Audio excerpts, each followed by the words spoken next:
You've just landed inside Launch Street, the Innovation Podcast, where we interview top innovators out there shaking things up so you can innovate and differentiate and get further, faster in this crazy, cluttered world. And now, innovation thought leader and your super fly host, Tamara Kleinberg.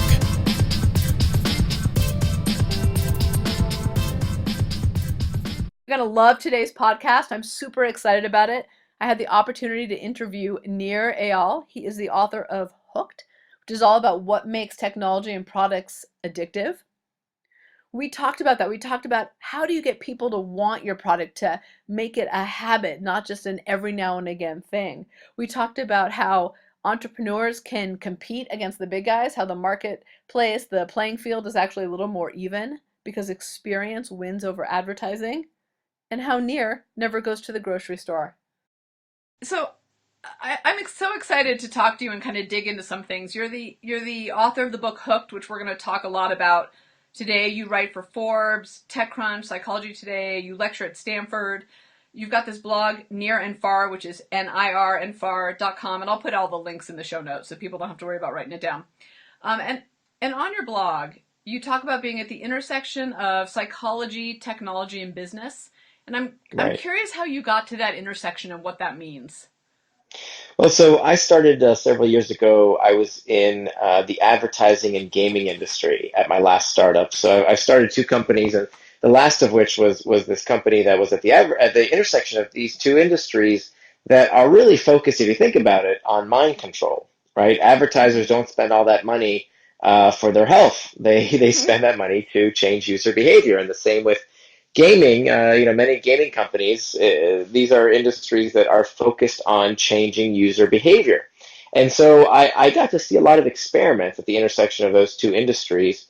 And, many times we were frustrated building solutions on our own team around what we should build and why sometimes user behavior was changed and people would do what we wanted them to do. And sometimes things didn't work. Right. And so what I found is that surprisingly enough, even though these industries of advertising and gaming are so focused on changing user behavior, there wasn't really a manual or a how-to guide on how to change user behavior. And so when I was looking for how can I build better products and what we should build and how we should build them, I didn't really see anything practical out there from a standpoint of consumer psychology. And so, I found a lot of books that were interesting dinner party conversation, but not a lot of books about how to actually change our customers' behavior. And so that's really what I wanted to focus on, specifically habits. How do we create products that can bring users back time and time again without the need for expensive advertising and spammy messages? How do we form habits with our customers so that they can come back on their own? So I want to dig into that quite a bit, actually. So let's talk, before we kind of delve in, talk a little bit about what, in your world, what habit forming means and what kind of Hooked actually is really about, so they have some context to the conversation we're about to have. Sure. So habits are these behaviors done with little or no conscious thought. It's about half of what you do every single day is done automatically. It's done with little or no conscious thought.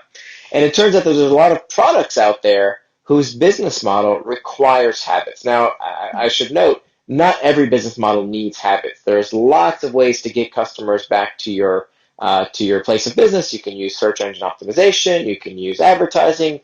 Heck, you could have a physical storefront, right? You could set up shop somewhere on a corner, and customers will find you. But what this is really focused on, what my work focuses on, is if you're the kind of company that requires habits, if you can't afford not to have habits, meaning just like the companies that we see that are some of the most habit-forming products out there, like Facebook and Twitter and Instagram and Pinterest and Slack, these companies would go out of business if they had to pay for ads to bring users back all the time. So if you're in that kind of business, if you're in the kind of business where you require users to come back on their own, what my work and what my book will teach you is how do you create these mental associations with internal triggers, which we'll talk about in a bit, that can bring users back unprompted, that can bring users back on their own. Now, even if you're not in the kind of business that requires a habit, what I try and do with this book is to give you techniques that you can use piecemeal. So if you're building a habit-forming product, you have to have it all. You have to have the entire hook model, which we can walk through the 4 steps of what the hook actually is. But if you're not creating a habit-forming product, I think everybody in business today needs to understand their users. They need to understand their deeper psychology of why people do what they do so that they can build better products to improve their lives.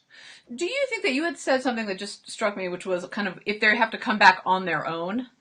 Right. Do you think I just when I think about the world out there, whether it's a retail shop or an app or a web-based business, I mean, it's so cluttered that don't kind of many businesses really, in a sense, need to make sure that their customers are coming back on their own, kind of at least have that trigger, external trigger or internal trigger to kind of come back on their own. Right, so it's a huge competitive advantage to have Yeah. a habit-forming product. I mean, there's lots of reasons that habit-forming products win, and look, the cold hard truth is that many times in the marketplace, it's not the best product that wins. Yeah. I mean, the history of business does not state, there's no law that says the best products win. That is not the case. Many times, it's just the products that are stickier. It's the ones that are first to mind Yeah. that win. A great example of that is Google versus Bing. The Google has tremendous market share advantage when it comes to people using their search engine. But when you think about it, actually there's been third-party studies that have shown that when you strip out the branding and you compare the search results of Google versus Bing, there's almost a 50-50 split. People can't really tell the two apart. And yet, we all go to Google out of habit, right? It's something we do Yeah. with little or no conscious thought. In fact, Bing is so desperate to get you to try their product because we don't even know if it's better. Most of us don't even give the competition a chance. It's purely out of habit. So they actually will pay users. They give you points for searching with Bing. But of course, most of us don't even know that exists because we're just so habituated. Every time we're uncertain, we Google it. It's instantaneous. It's become a verb. It's just something we Right. do. We don't even consider, hey, maybe there's a better solution out there. So it turns out that forming a habit in your user's mind is a huge competitive advantage. It keeps others out of your market, so to speak. It retains your customers for longer. It increases customer lifetime value. It supercharges growth.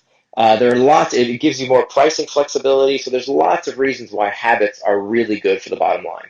And going back to your kind of Google Bing example, it also begs the question of does that user even care about rewards? Is that even the driver that's Well, going to many even times, get I them mean, to that's try it? that's that's the irony is that that many times we do these things with little or no conscious thought, so that we just pick based on availability, not only physical availability but also mental availability. That the first to mind solution is what wins because most of the time people aren't looking for a new solution. They've got their solution. They know what they want, and they just want that product to give them what they're looking for. One of the things that I found really intriguing about this book was this, you were talking about it in it about the Don Draper days are over, and you kind of hinted at it just now. And I used to work on Madison Avenue, so I was kind of happy Mhm. to see that. Way back in the day out of college, I wanted to be in big advertising. But it's really no longer about that, right? It's not about, I don't know if it's even talking to people or even talking with people, because then it was all about social media and having conversations. But you talk about actually taking them through a series of experiences, and what it sounds like to me is that actually helps level the playing field for startups. So if it's not really just about big budgets, that means there's a little bit more of an even playing field for products to get to market. And then I think the second level to that is to what you were just saying, which is even if you get to market, can you do it in a way that gets people to take action? Right. So if you're a startup, don't compete with the big brands, right? Yeah. Like if you've got a great new idea for a cola drink, don't do it. You know, Yeah. because Because you're not going you, to win. you you're not going to win. Yeah. Maybe if you have something really different in a whole new category, that's a different story. But even that might not be a very good idea compared to the behemoths. But there are exceptions. But to go head to head with Coca-Cola or Pepsi or with any kind of commodity good, gasoline, Chevron or Exxon. I mean, these are commodity goods, right? Or insurance for your car. You're not going to fight with Geico and Progressive over what are essentially commodity goods. There's not that much of a difference. They're very difficult to differentiate. So for those type of brands, Coke and Chevron and Geico, all they can do is create the mental association because they've pushed the physical availability as far as they can. You're always within an arm's reach of a Coke, right? It's Yeah. just ubiquitous. So they can't do anything more. So all they can spend their billions on is these creating these mental associations, which are effective. But what I try and emphasize to entrepreneurs, who are just getting started, you can't afford to compete in that space. Right. But the good news is that because the cost of creating these new technologies is so cheap today, and the know-how is so much more accessible than it used to be, that you don't have to buy servers anymore. You can rent those kind of things. You can learn how to HTML very quickly. You can learn how to build apps overnight almost. I mean, it's not very difficult like it used to be. So the difference now is to create those mental associations, to create these habits, we no longer need to advertise like the big brands do, that we can actually instead use experiences. And that's what's different. That we can create habits of thought, we can create habits of behavior, not just through repetitious advertising, but through these experiences. So talk a little bit then about what experiences, what that really means and how you think about that. And, as you were talking about Coke and Chevron and all those guys, I was thinking about our business, the Shook, and how we had to make sure we weren't just an online retailer, that we're actually a testing ground. For that reason, we weren't going to compete against Amazon. We weren't going to win if we tried to be that model. But as you were talking, I started to think about, this may sound really out in left field, but Uber versus taxis and kind of Lyft, right, and kind of that whole thing. And I don't know if that applies here, if you have any kind of thoughts on that and where you were headed with experiences. Yeah, no, I think that's a great example of how Uber didn't advertise to get people. They didn't buy billboard ads to get people to use Uber. Maybe they did buy some Super Bowl ads this year. I don't know. I didn't see any, but I don't remember Uber putting a lot of ads out there. But what they did was to create an experience that did their marketing for them. It created these habits for them. And there's some very good hooks built into a product like Uber that takes users through these experiences. So that I was just actually in San Diego yesterday at a conference, and as soon as I stepped out of my hotel and I needed to get to the airport, I didn't wait a second to see if there was even a cab around. I just instantly went to my Uber app and called the cab. That's it's so interesting how it's been so disruptive in the category, but yet at the same time used a completely different model to achieve it. Right, that's right, and it's because of they're leveraging these amazing technologies that we all carry around with us in our pockets. So I actually implemented a couple things, actually three things that I want to share with you and get your thoughts on, the kind of concepts behind them, because I found the results so fascinating. And I just want to say, when you're listening out there, that's one of the great things about this book I found in particular, is it really wasn't a book where I felt like I read it, it was good, and I put it on a shelf. It really had a lot of application, and I pulled a lot of things out, which was just great. That's music to my ears. Thank you. I read a lot of business books, and I read a lot of books to do the research for this book, and most of them bore me to tears because there are these stories and these anecdotes about this one person who was at this one company and tried this one thing and looked how it worked. But then when you get to the end of the chapter and you think to yourself, okay, well, how do I apply this stuff? Good luck. The author doesn't take you there. And that's exactly what I didn't want to do. So thank you so much. My goal with the book was, I was a two-time entrepreneur. Yeah. I know how difficult it is when you're in the trenches and you're struggling to figure out, why aren't users doing what I want them to do? How can I build this better product? So at the end of every chapter, I'm sure you saw this, it says, not only is there a summary of the chapter for the time-starved entrepreneurs out there, it just tells you, in bullet point fashion, what you need to know. But then it also takes you through this do this now section where it tells you, okay, for your business, step by step by step, answer question 1, then answer question 2, then answer question 3. And through this process, you'll figure out what you need to build into your product. Yeah, I mean, that's what I loved about it. I'll be blunt, and I don't think anyone who knows me would consider this a surprise. I tend to start business books and then never finish them because I find them to be so boring. And you're not alone. Everybody does that. Right, and it's, they make me work so hard to pull out the application, and frankly, I just don't have the time. So I hear you. Even the good ones, so I appreciate that. So there were three things that I implemented kind of based on some of the concepts I want to talk about. Before we do that though, will you quickly walk through the hooked model, because I think it'll make the rest of that conversation more meaningful for people. Sure. So real quick, I'll give you the 30,000 foot overview of the hook model. The hook is an experience designed to connect your user's problem to your solution with enough frequency to form a habit. And it's through these 4 steps of the hook that user preferences are changed, that attitudes are shaped, and that these habits take hold. So real quick, the 4 basic steps of the hook, and we can talk about this, I'm sure, more in the hour here about what, more in depth onto each step. But the 4 basic steps of a hook are a trigger.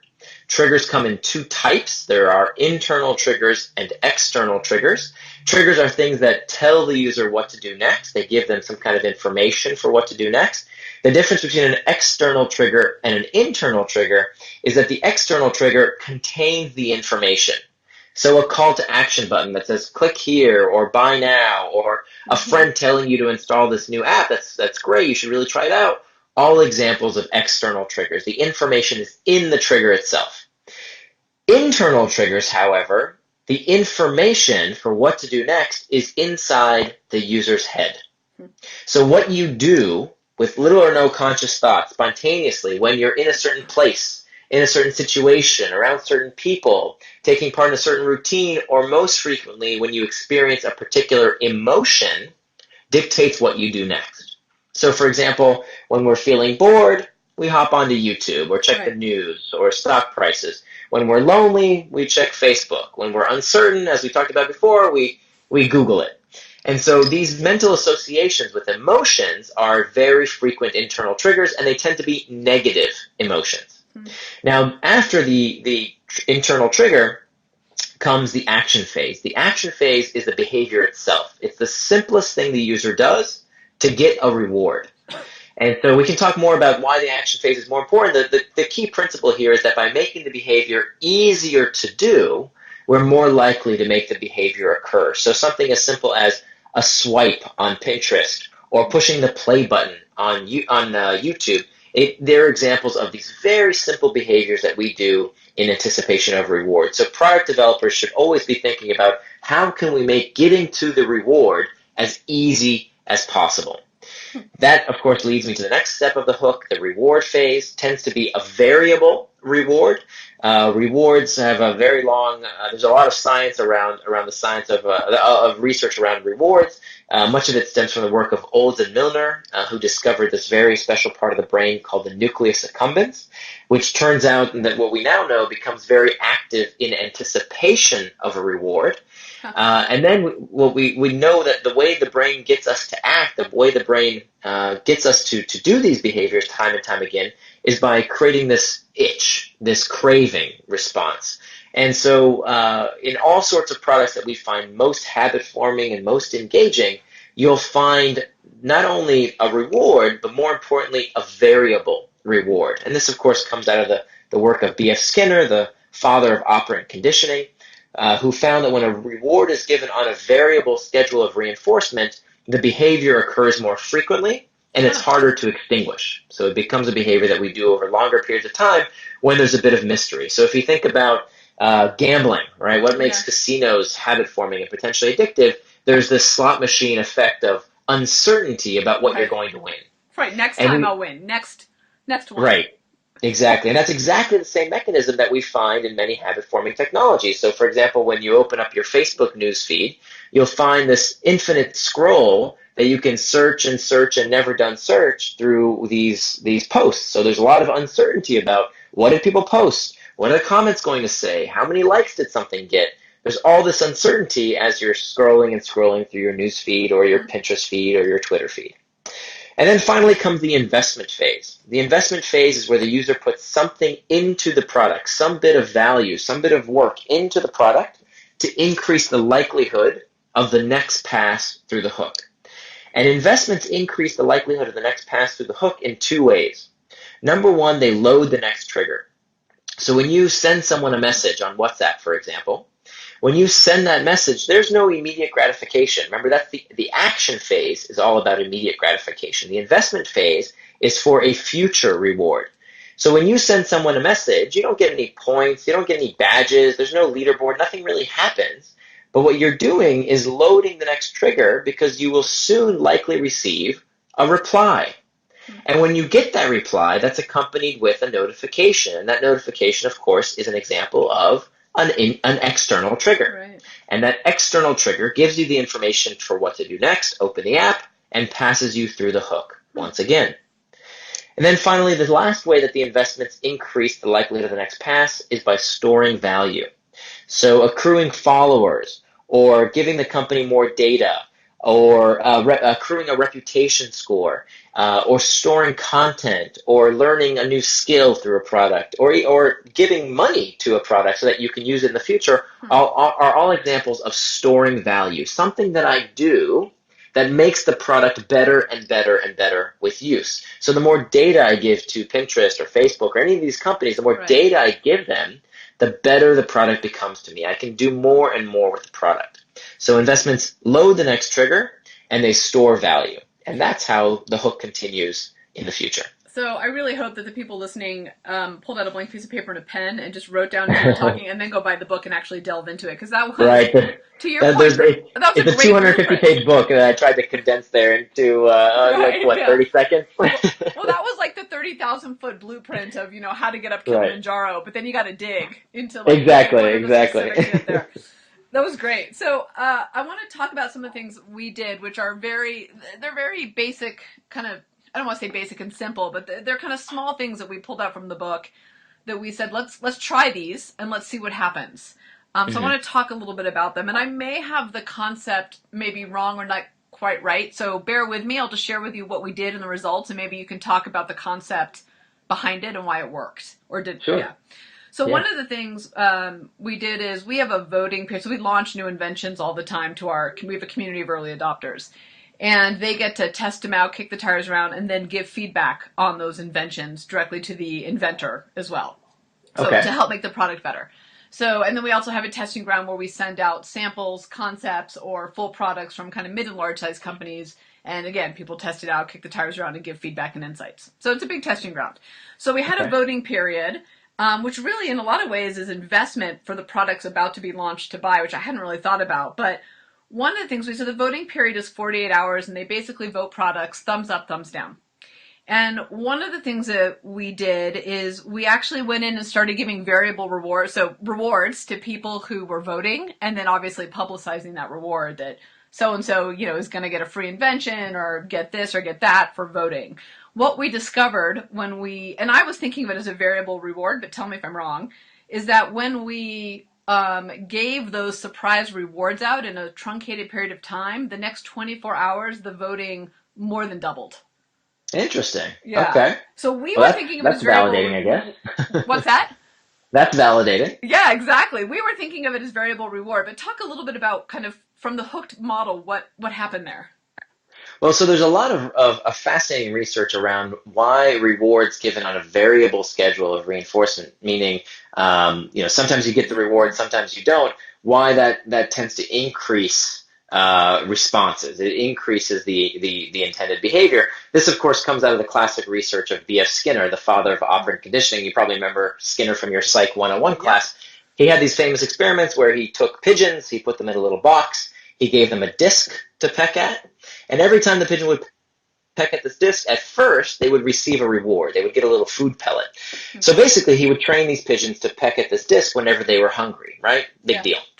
So, but then he did something that was a little unexpected. What he did was introduce a variable reward. So sometimes the pigeons would peck at the disc and nothing would happen.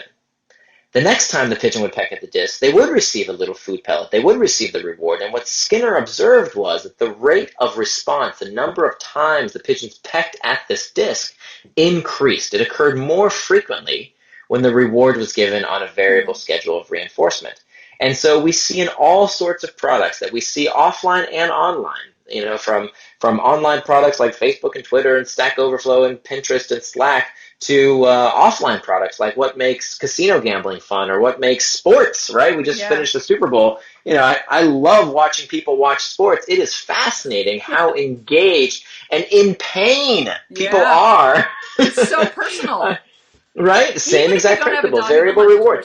Nobody wants to know a game where they don't want to watch a game where they know exactly what's going to happen. The whole fun of the game is this unpredictable nature. And of course, we see this not only in sports, we see this in media, right? What makes a movie good is that you don't know the ending. If somebody tells you how the happy ending is going to resolve, it's not that interesting anymore. Same with a book, right? How many times do we read a book more than once? Almost never. Why? Because we know what's going to happen, right? When we know how things are going to resolve themselves, we don't pick up that book again. We don't read the newspaper more than once. Why? Because the whole reason why we keep engaging time and time and time again is because of this uncertainty, is this element of variability. You know, it's funny. I was just thinking back to how I used to watch Law and Order at night, and at about the 45-minute mark, you always knew who did it, basically. So I'd Right, always just fall right. asleep. Like, I swear, it was at 45 minutes, I was asleep, and I'd have to wake up later and say, was I right?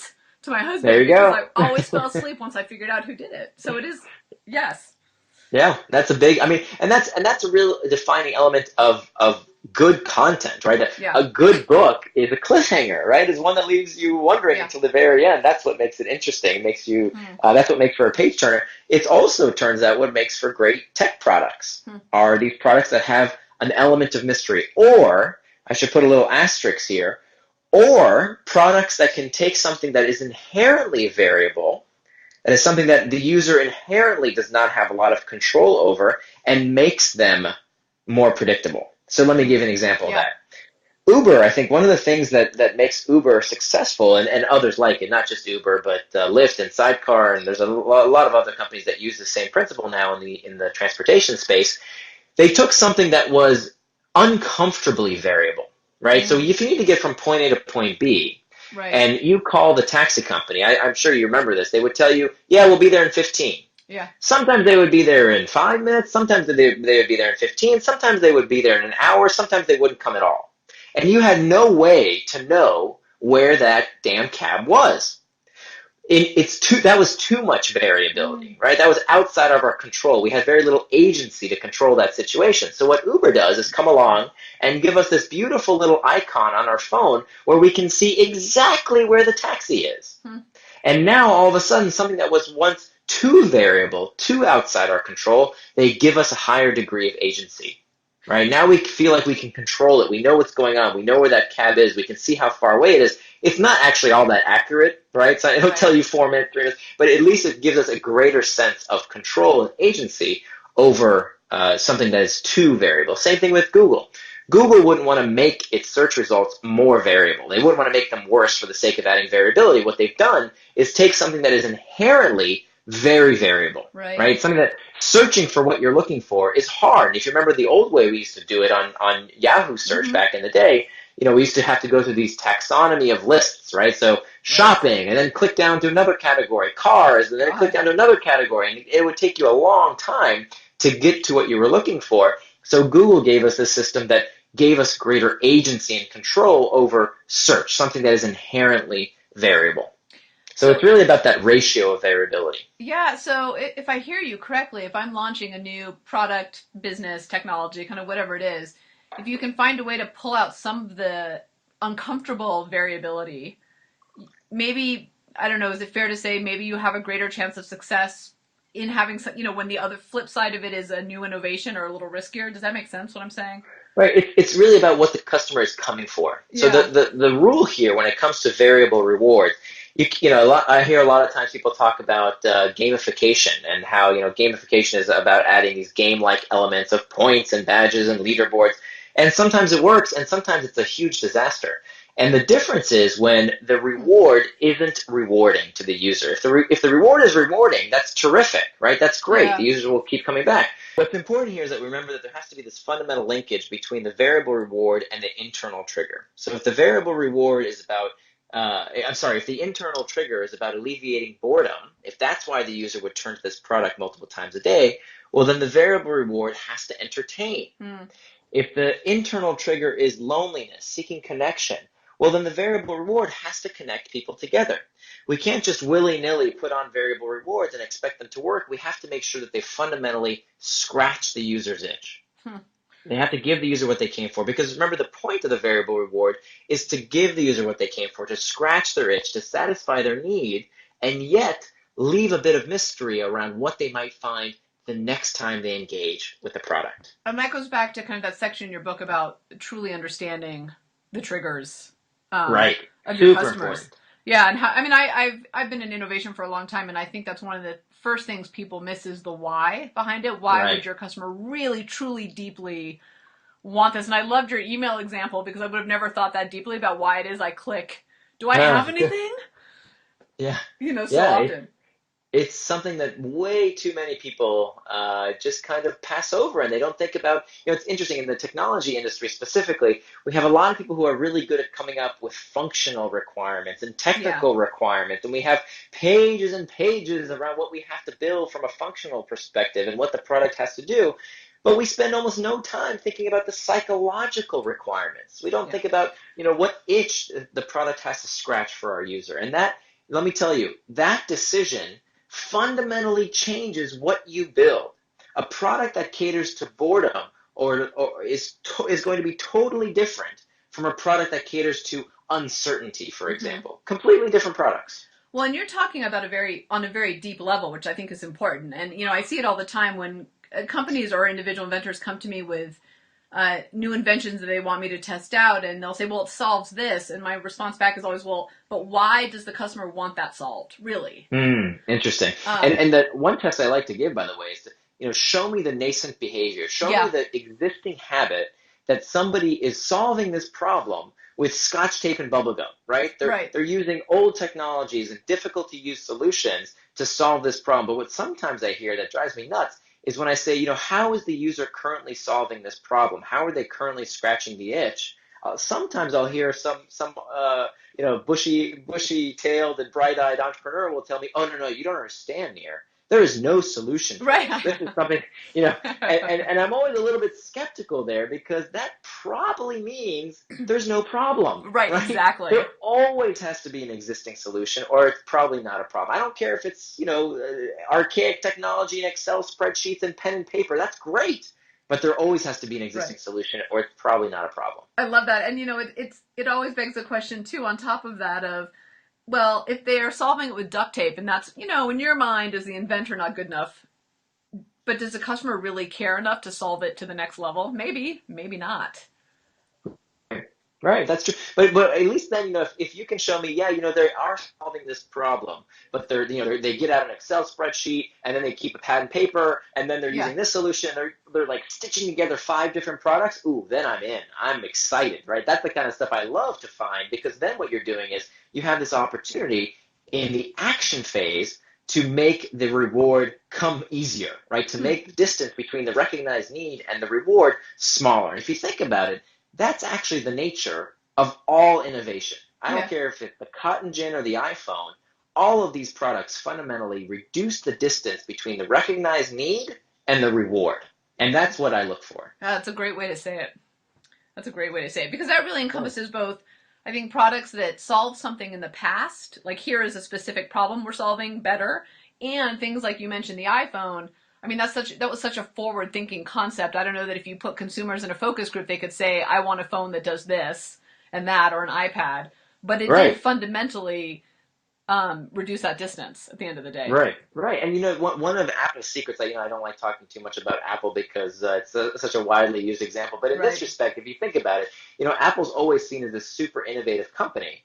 But if you think about it, they've actually never gone into a new category. Right. They've never been first, right? They Right. weren't the first to create the personal computer. They weren't the first to create the MP3 player. They weren't the first to create the tablet. They're not even the first to create the smartwatch. What Right. they do is they see the other people going into these markets, many of them mature markets. I mean, the markets for MP3 players, if you remember Yeah. before the iPod, there was a big market for I MP3 believe players. I had a couple of MP3 Right, players I did before the too. They iPod. sucked. They were terrible. Oh, But horrible. people, they were demonstrating to Jobs that there was a need here, right? There was an existing habit that people were trying to satisfy. And of course, look back even further before the MP3 player, we had CD, portable CD players. We had Walkmans. This was an existing habit that people already had in their lives. Well, just to age myself, I did have my yellow sports Walkman, so There you go. I was Which very is probably happy. now a collector's edition. Totally. All right, so let's. I mean, we could. I think I'd love to have a whole separate conversation about innovation in the world that I play in, but let's keep going in this because I think there's so much more that I want to ask you about. So, the second thing that we did is you used the example actually of Mint.com in your book about being very clear about what's the action I'm asking you to take as the user. So we tended to, in our emails, embed links all over and, do this and click here. And we changed it and kind of went with your clear action, that clear trigger, and had a kind of big visual of like click here to buy or, click here to read, whatever it was. And we have a pretty high engagement rate to begin with, but it went up another 3%. Oh, this is I great. know I when we love it. made that I'm change. waiting for you to tell me what didn't work, but I'm Oh, glad to hear that I'm 2 out of 2 so far. That's two great. out of two. So I'd love for you to talk about that clear action thing because and now every time I get emails from people in particular, because that's such an important way to communicate with our customers these days, I get so frustrated because there's 15 links. And, I've kind of always subscribed to the idea of if you give someone too much choice, and there have been studies on this too, that you actually reduce the chances of them engaging with you because it's just too overwhelming. Right, But you right. take it kind of to a whole new level of being very clear and concise about what that trigger is. Right, and to be clear, okay, so let me get the macro, and then I'll go down to the Yeah. micro here. So the macro here is that we want to make it as easy as possible for the user to do the intended behavior, that message cannot be overstated. That if you have an intended behavior in mind, the best thing you can do is to clear the cognitive clutter, to make it extremely easy for the user to figure out what it is you want them to do. So that's the macro level, and there's a lot more to be said here. There's other ways you can manipulate the likelihood of a behavior by using motivation. There's these 6 principles of motivation, these 6 levers of ability that are in the book. But for the sake of our discussion here, that's the overarching principle: is what can you do to make the intended behavior as easy as possible. That being said, for example, if you were to subscribe to my email newsletter, my intended behavior is to get you just to open the email, and I want you to peruse. My email, where I want you to spend time is not necessarily on my site. I don't really actually care if people come to my site. The purpose of my newsletter is to give you interesting content for you to peruse. So I give a little sample of each article I write, and there's actually a lot of links, but that's okay for me because that's where I want people to engage. I want people to engage inside my newsletter. And if they click over and read the article, terrific. But I want to make sure that they open the email. That's really what's super important to me. Now, on the other hand, if my metric for success was people have to click on this email, right? That's what I want them to do. They have to click on the email in order to come to my site. I would have designed my emails totally different. I would have a really big call to action button with a minimal amount of text that provides very clear directions for what the intended behavior is. And I think what's important about what you're saying here is that there isn't just one way to do it. The question is, what's the action you're actually asking them to take, and how do you make it easy and appropriate for them? Right. But it starts with what is the intended behavior itself, which is, Yeah. That's where I want people to apply this hook is if you're building a product that you want to turn into a habit, the best thing you can do is to sit down for a minute and plot out what is your trigger, action, reward, and investment. What's your hook that's going to bring people back time and time again, and then go build, right? Use the fundamentals of psychology that hundreds of very smart people, if not thousands of very smart people, have worked to create this research in academia for decades and decades. Use that research to build a better product on paper first, and then go out and build it and test it and learn from it.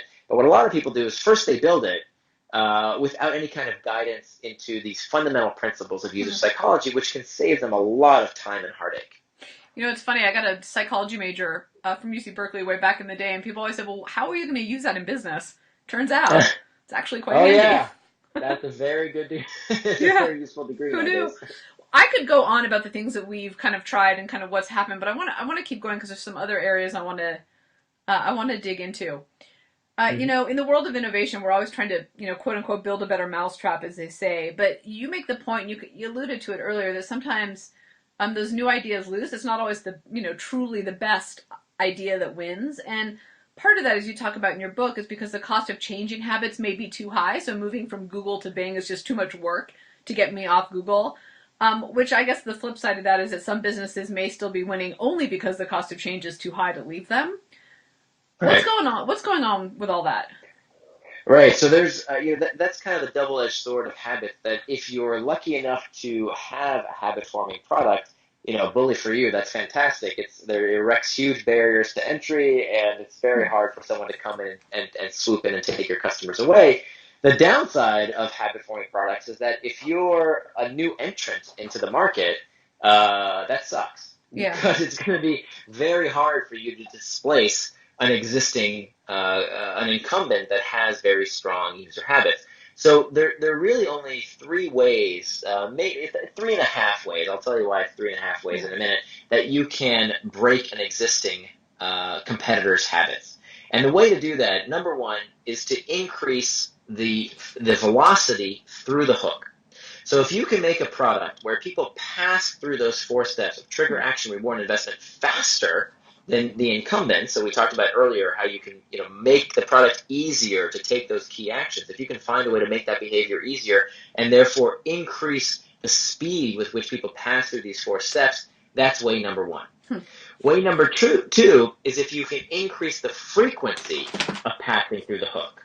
So for example, whenever there's a new interface developed, so when we went from desktop to laptop to now mobile phones, the fact that now that we carry our technologies in our pocket with us means that we can take these old habits and we can engage with them more frequently through these new companies on our cell phones. So for example, picture taking. Picture taking before used to mean I had to grab my camera, find my SLR. Did I have it with me? Did I not have it with me? Take off the lens cap and open it up and take a picture. Well, now what happened is suddenly, because my phone is my camera and my camera is my phone, the frequency with which I can take and post pictures went up dramatically. It's something that doesn't happen just once a week when I remember to bring my camera with me on the weekends, but it's happening all the day, all day, every day. And so that's where these new incumbents, destroyed the old company. These new entrants destroyed the old incumbents by providing solutions that could get people to go through the hook more frequently. So number one is velocity. Number two is frequency. Number three is when the reward is more rewarding. So if you can find a way, we talked about this earlier, of how can the reward scratch the user's itch better? How can you provide a product that third fundamental step of the hook, the reward phase, is better in some way? And so the example I love to give here is the battle between Snapchat and Facebook. Snapchat is this messaging service. It's incredibly popular. It's reported to have rebuffed an offer from Mark Zuckerberg at Facebook for $3 billion. Apparently now they're raising it at a $10 billion valuation. Well, if you ask yourself, why does Snapchat worry a guy like Mark Zuckerberg? Why would he be willing to pay $3 billion for this little app that was started by a few Stanford kids? Well, part of it is that the reward is more rewarding. What's special about Snapchat is that when someone sends an image, a picture on Snapchat, is what's amazing about Snapchat. What's interesting, the key feature is that these pictures explode, they disappear. And so what does that do to user discretion, or I should say indiscretion, around what they post? Well, they post flirtatious and sexy and funny pictures that, because they know they're gone, they won't be on the web forever, they do that more frequently. Which you're not going to do on Facebook. Exactly, which you would not do on Facebook. So if I get a message on Facebook from my Aunt Matilda, or if I get a picture on Snapchat from somebody I've been flirting with, which message, which notification am I going to open first? Right. Of course, it's going to be Snapchat, because the reward is more rewarding. There's more variability. It's more interesting. Yeah. And so that's exactly what scares a guy like Mark Zuckerberg. The reward is more rewarding. So he really doesn't want to lose that habit, which is now threatened by this new product. And then the 3.5, the half solution, this I say it's a half because the question is, how do you get your competitors' customers' habits? And the halfway, the almost fourth way, is when you make entering the product easier, when you make using the product for the first time, the onboarding, easier to do. So, for example, I like to give here is Microsoft Office has lost tremendous market share to Google Docs. Well, part of the reason for that is that using Google Docs, it doesn't have all the full features of a product like Microsoft Office, but it's just so easy to use. To start using it, I don't have to buy any software. Right, I'm already on Google. Training. Yeah, it's in the cloud. I just hop on Google and I can start typing away. I don't have to download anything. I just start to use it immediately. So the reason I call that a half reason is because that's not very good for bringing over your existing customers. That's hard to get people who are diehard Excel fans to start using Google Sheets. That's kind of hard to do. But for the new generation, right, for new customers, now we're talking. So people who grew up on the web, very few of them, college kids don't use Microsoft Office, right? They're using Google Docs if they need Right. to use such a program, because it was so much easier to get into it in the future. That's I just have to kind of back up and take a deep breath for a second and say that if you're listening, I feel like you just gave an amazing blueprint to really think about how to overcome some of those hurdles and barrier to entry, regardless if you're going up a behemoth or even just a crowded marketplace and competition, which most everybody has. I mean, anyone who tells me they don't have competition, I think, is fooling themselves. Yeah, But yeah. I feel like that was a fantastic blueprint. So if you're listening, I would write those things down. The good news is that it's also on my blog. Yes. I blog about this stuff all the time, Mm. so I've written about that. That particular analysis of those 3.5 reasons is not in the book, but it is on my blog. Yeah. nirandfar.com, which I will put in the show notes. So, Very um, good. oh my gosh, I have so many questions. We're almost out of time, so I'm gonna try to get to the ones that I think are most important. You talk a little bit about vitamins versus painkillers. Right. And I love that analogy because I've done years of innovation in beauty, wellness products, and people are always trying to build a vitamin that people will actually take every day. And I think they Hmm. think of it a little incorrectly, which is exactly a vitamin that you take every day. So talk a little bit about kind of vitamins versus painkillers, and maybe if you can give an example of how you know when you've moved past, because if I understand correctly, sometimes you start as a vitamin, but you can move over into the painkiller category. Exactly, exactly. So it's interesting. What we teach, the typical MBA, is that you don't want to build the vitamin. The vitamin product is a nice to have. It's Mm-hmm. something that people take out of an emotional need. If we go on vacation, we forget to take our vitamins, no big deal. Right. Painkillers, on the other hand, that's the kind of products that investors want to invest in. And if you work for a company, that's the kind of product that or the kind of innovation that your boss will get excited about, right? Something that your Yeah. customer can articulate to you that they need, right? Stop my pain. It's an articulatable need they can tell you they have. And if you can stop that pain, great. There will be a quantifiable market there. And so the traditional wisdom is don't waste your time on vitamin products. Don't build, things that people find nice to have. Instead, only build the things that people must have, right? Build the Mm-hmm. painkillers. But here's where that analysis and that standard wisdom goes a little wrong. If you think about the products that have had such a massive impact on users' day-to-day behaviors, their day-to-day habits, some of the products we talked about earlier, like Facebook and Twitter and Instagram and WhatsApp, all of these companies started out as vitamins. Yeah. They started out, nobody woke up 10 years ago in the middle of the night before Facebook existed and said, I need to update my status. That never happened. Right. They didn't know they had that need. But what we found was that through repetitive use of the product, by passing through these 4 steps of the hook, when these products became habits, they became indispensable. So that if tomorrow, if Mark Zuckerberg said, you know what, I've made enough money. We're going to shut down Facebook. I'm done with this. I'm sorry. The site's going Oh dark. my goodness. Today, people would have connection Oh my fits, God, there'd right? be a revolt. That would be a big problem for Yeah. people. So that's evidence that what these products that sometimes start out as vitamins, these nice to haves, and by the way, this is a trend in technology that has repeated time and time again, not just with the current crop of social networking companies, but even farther back, look at the personal computer. Also dismissed as a little toy, something that Yeah. maybe hobbyists would use. Before that, the telegraph and the telephone, also, all these inventions frequently were kind of dismissed as these nice to haves, these things that aren't that all that important. But then over time, when they become things, particularly as communication devices, when they become part of our daily lives, it's something that's very hard for us to live without. Hmm. That's great. You were absolutely right about Facebook. If that went away, and to your point about kind of really scratching an itch, it really is about social acceptance, which you talk about a little, kind of in other parts of your book. I Right, mean, God, right, does and somebody that, and like that's me? not, Do they like my post? How many people like my yeah, post? and that's not a new need. That's No. that's something that our species, that for 200,000 years, our species lived in these small communities of 150 people or so, and we knew everybody, and everybody knew us. Well, today we're in an unnatural state, right? It's not these Yeah. technologies that are unnatural. It's the fact that today, I have family and friends all over the world. Well, that's kind of something that's only in the past, Right. what is that like? 5% of human existence have we not been with our direct family all Oh, the time. So that's a new phenomenon for our species. And I think what these technologies are doing are catering to these fundamental needs for social connection, social acceptance. I mean, this is something that I think is very good. I would consider that a healthy habit. yeah, absolutely. It seems like I wouldn't say many, but the idea of, quote unquote habit forming, that model that we've been talking about that you're really an expert in, is some called, I think, gamification, if they do elements of it. We're seeing a lot more of it. Do you think that we'll ever hit an addiction overload, like information overload, and start to reject it or tune it out, or is it just a matter of refining how we do it?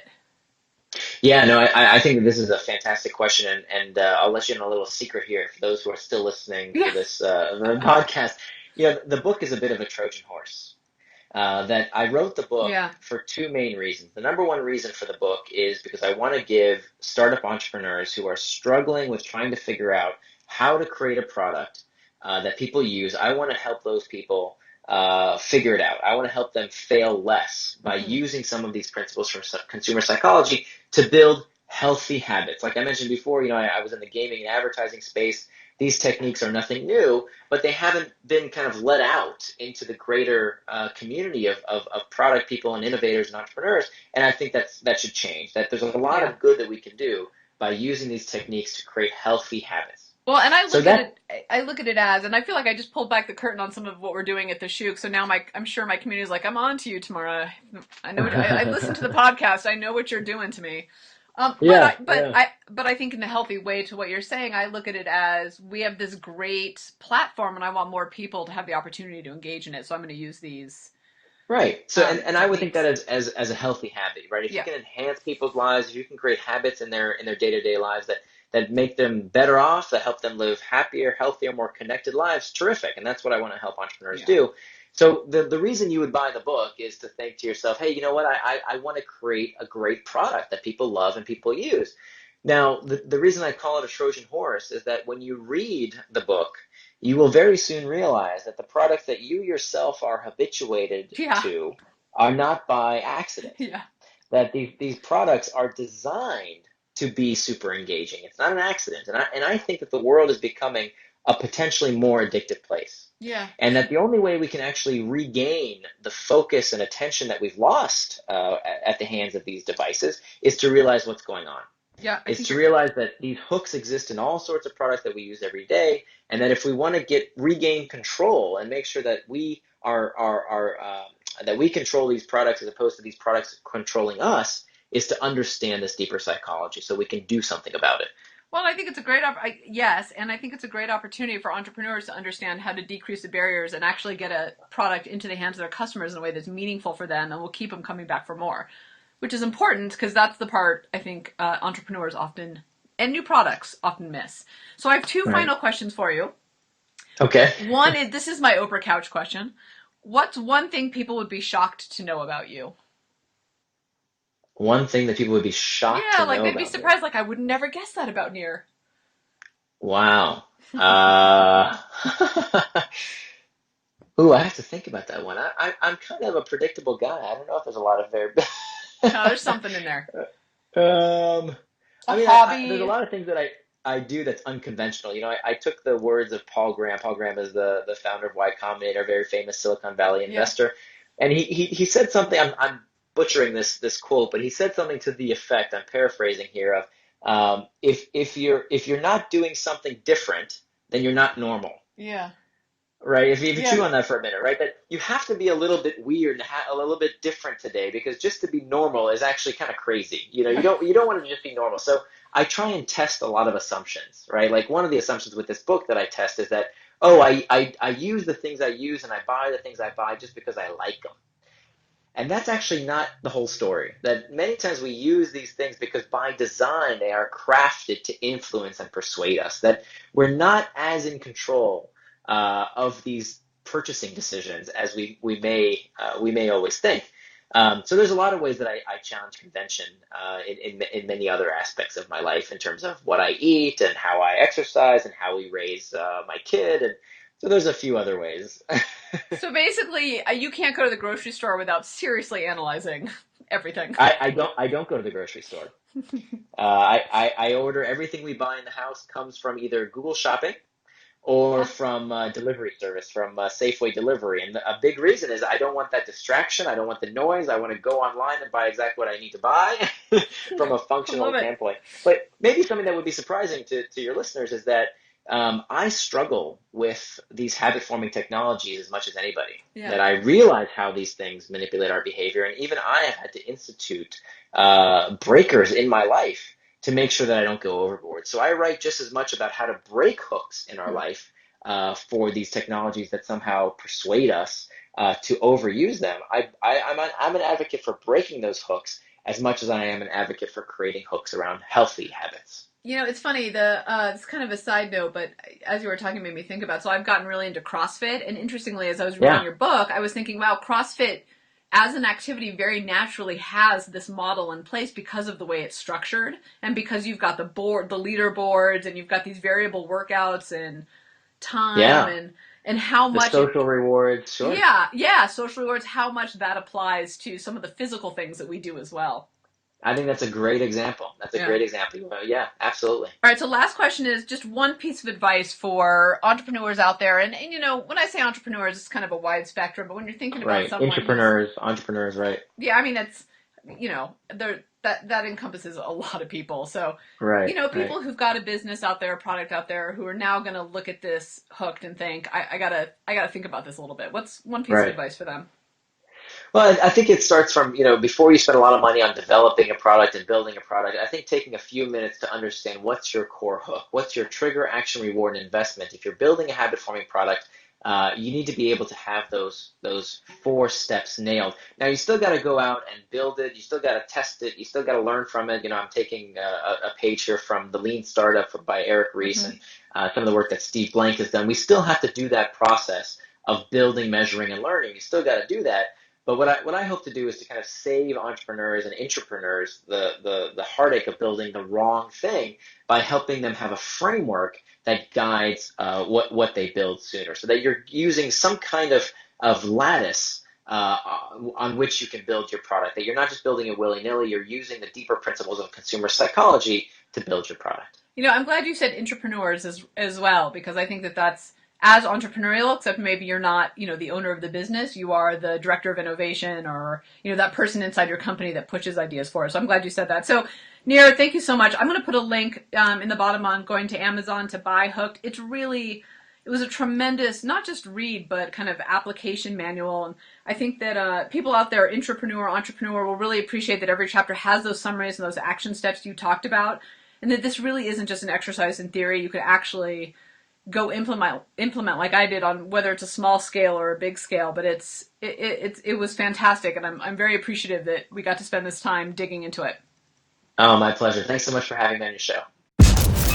Thanks for hanging out with us inside Launch Street. When you're ready to take your game to the next level, join the thousands of others that are upping their innovation edge on GoToLaunchStreet.com, the top online education resource and community platform for innovators looking to use innovation to get measurable results. GoToLaunchStreet.com.